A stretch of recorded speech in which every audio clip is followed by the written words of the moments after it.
tell everybody they're safe. I think our citizens are safe. I think my drinking water is safe. Everybody that came here expects a hell of a lot more than what we're getting right now.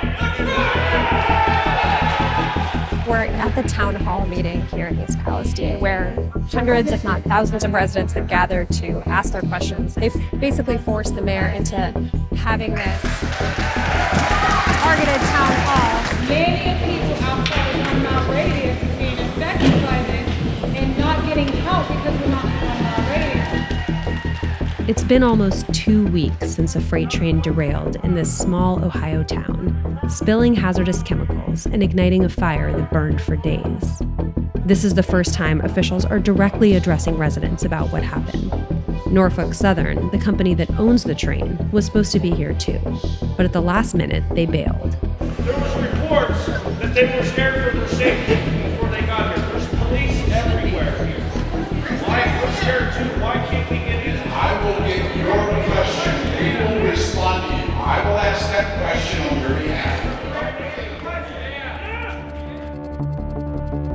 The train derailed on February 3rd at 8:54 p.m. It was carrying 20 cars of hazardous materials, including vinyl chloride, a highly flammable toxic gas that causes central nervous system problems and has been linked to a host of cancers. You have not evacuated.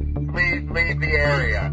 In the days after the accident, Norfolk Southern worried the vinyl chloride could explode, so they did a controlled burn, potentially releasing phosgene, a gas used as a chemical warfare agent in World War I. Videos soon spread widely from residents who were afraid and unsure of what they'd been exposed to. It still smells like a chlorine and leaves like a bad taste in your throat. Many reported rashes, sore throats, nausea, headaches, and respiratory problems, as well as seeing sick animals and water covered in a chemical sheen. There's no way that's safe.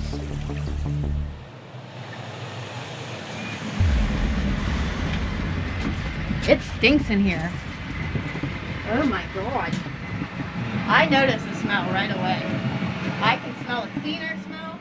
Zsuzsa Jenes lived less than a mile from the derailment.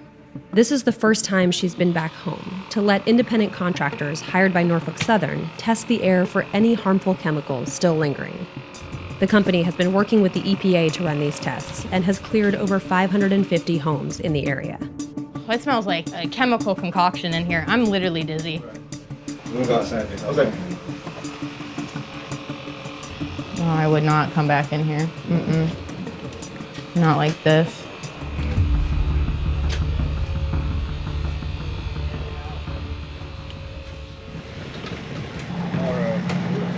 This is going to be your copy. We had non-detections of VOC throughout the whole house. What would you attribute that smell to? Because I know damn well that was not a normal smell that we have in the house. Smell is...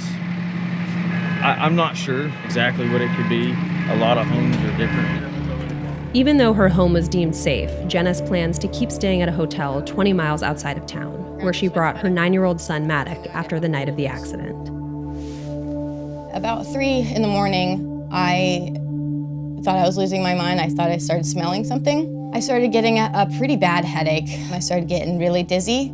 I felt nauseous. My eyes were burning, my nose was burning, my throat was burning. Not even 5 to 10 minutes later, I heard a sound, and I said, I think that was Maddox. So when I walked in there, he was shaking really bad, like violently shaking, kind of tremors, like not just a little bit, it was like bad. And he was projectile vomiting across the floor. And he was saying, I need water, I can't breathe. And then his eyes looked like he didn't know what was going on. He looked so scared. And I said, we gotta go. We gotta get out of here. What kind of answers are you hoping to hear? What kind of information do you feel like you need? I'd just like to see a lot more transparency with just local and state governments directing people, giving us assistance. Right now they're saying, oh, our team said they didn't test anything in the air. Well, let's talk about the soil. Let's talk about this residue. Why are people getting sick if it's fucking safe? Why are they getting sick? You don't believe it? Yeah, no, absolutely not. I definitely don't trust Norfolk or the team that they hired. I don't think they should have been given the ability to hold the reins on the narrative. James Fabizak, a toxicologist who studies chemical exposures, says residents are right to remain skeptical. Some of these residents are being told, it's safe to come back, we've tested your air, and you should have no concerns, you can come back in.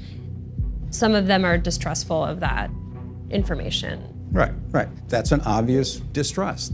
We don't really know what chemicals are left in the ground that may migrate over time to eventually contaminate a person's well or affect a child playing in that vicinity on that ground. So if we don't know what the chemical is that we should be concerned about, then it's very hard to predict what the sort of long-term effects might be. Would you move back if you were in one of these homes and you were told it was safe? That would depend. If I had a young child or if my wife was pregnant, that might put another level of what I'm going to do about this. But by the same token, I need to also consider what my resources are. I mean, can I really afford to spend a week or two more in a hotel and not be in my home? Maybe I work in that town. Do I really have the opportunity to leave my job? Do I have another place or not have another place to stay? These are bad choices, though. They are bad choices. I mean, or at least they're not choices that people would like to be able to make, right? 5 rail cars of vinyl chloride is significant. And how much vinyl chloride is left in the ground there? That's a big question. That would be a question that if I was living there, I would want to know. That answer could be a long time coming. I look forward to answering questions. Just one quick question. We're just going to run in and get 2 weeks after the derailment, the first cabinet member finally arrived in East Palestine, alongside state and local officials, in an attempt to reassure residents. For those areas that we have deemed safe, we believe that because the science and the data proves that. But that is not to discount any experience that any resident is having. Is there a plan for long-term testing for people who are worried that they might not be having health effects right now, but something might show up in 5-10 years? Is there a plan to continue monitoring this area? So there's 2 phases. This is the emergency phase. We are, as we speak, working on the long-term remediation plan. That will include a sampling plan for surface water, for drinking water, for air, all of the things that you're talking about, and for soil as well.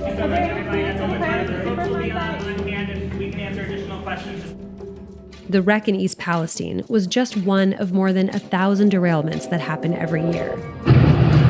Less of an accident than a tragic inevitability. Workers say there's a direct line from these incidents to the aggressive ways railroads have slashed costs, largely through a method known as precision scheduled railroading. PSR is supposed to be about maximizing efficiency by reducing how much time trains spend sitting in the rail yard. But in practice, railroad employees have told Vice News it's led to longer trains, fewer inspections, and smaller, more overworked crews. Norfolk Southern, which made a record $3 billion in profit last year, implemented PSR in 2019. It also successfully lobbied against new safety procedures for certain trains carrying hazardous materials. Scott Wilcox was a locomotive engineer for Norfolk Southern for 18 years before he retired in July. The railroad's a tough place to work to start with. It's demanding. You're on call 24/7, 365. It seemed like the last several years that things got worse. It all had to do with this precision scheduled railroading that they came up with a few years ago, cutting jobs, cutting costs, doing everything they can to save a dollar.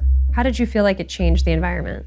It made it a lot more stressful, hostile at times. The railroad, probably 100 years ago, came up with safety first. When precision scheduled railroading came out, they gave us a list of priorities that we were to work by. Safety's fourth. What came ahead of safety? The almighty buck. Efficiency, not delaying trains to do things that should have been done. With the cuts in staffing, there's fewer car inspectors. It used to be the car inspectors would have 5 to 8 minutes to inspect a car. Now they're down to something like 30 seconds a car. From 5 to 8 minutes to 30 seconds? And if they're taking too long, they hear about it. So the company was prioritizing profits over safety in your experience? Yes. If we're gonna get a handle on situations like this in East Palestine. Safety's got to be first. It's really hitting you hard. I'm a safety guy. So, yeah, it does hit me hard. Take steps to start doing things in a safe manner that we used to do. And quit worrying about the damn money.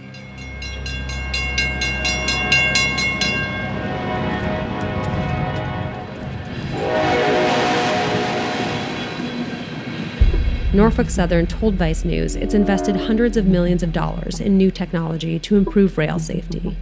The company also said it was, quote, committed to doing what's right for the residents of East Palestine and has contributed more than $6 million to the community in response to this disaster. On Tuesday, the Biden administration announced Norfolk Southern would be responsible for the entire cost of the cleanup, a process that could take months.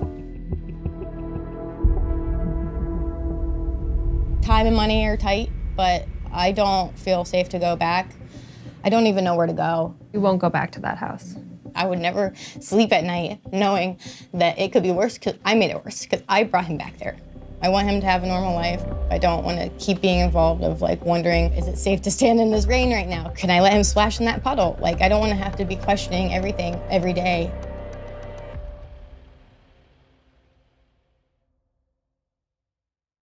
I'm Michael Learmonth, editor-in-chief of Vice News. Too often, traditional news outlets shy away from the real stories and experiences of those living through global conflicts.